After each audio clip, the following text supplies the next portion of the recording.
Nous sommes au seuil des congés de printemps. Je vous propose de partir à l'aéroport de Bruxelles National. Arnaud Bruckner, on vous y retrouve en direct. D'abord, est-ce que le gel au sol, la petite couche de neige ont perturbé les départs? Ils sont forcément nombreux un jour comme aujourd'hui.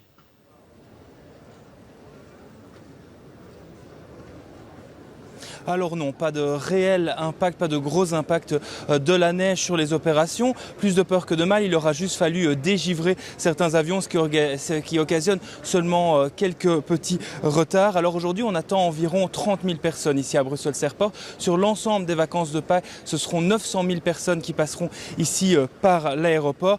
Parmi leurs destinations, on retrouve évidemment le sud de l'Europe avec l'Italie, l'Espagne et les îles Canaries ou encore le Portugal. Et pour ceux qui auront la chance de partir un petit peu plus loin, les destinations qui ont été publicitées, c'est notamment Dubaï, New York et Washington. Alors on le disait, 900 000 passagers sur l'ensemble des vacances, c'est un bon chiffre pour l'aéroport après des mois, des années plus compliquées dues à la crise sanitaire évidemment. 900 000 personnes, un chiffre qu'il faut toutefois relativiser. Je vous propose d'écouter Nathalie Pierrard, la porte-parole de l'aéroport.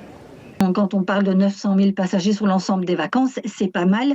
On est à environ 70% des chiffres d'avant la crise. Donc, si on compare avec, par exemple, Pâques 2019, on est à peu près à 70%. Ce qui manque, en fait, les 30% restants, c'est principalement des voyages professionnels. On sait qu'ils mettent beaucoup plus de temps à redémarrer. Et puis, c'est les quelques destinations un peu plus lointaines, notamment en Asie, où on ne peut pas encore voyager pour des vacances. Et c'est aussi aujourd'hui, Arnaud, que débute la perception d'une nouvelle taxe sur les billets d'avion. Le principe, moins on va loin, plus elle est élevée. Est-ce qu'on attend un impact sur les ventes ?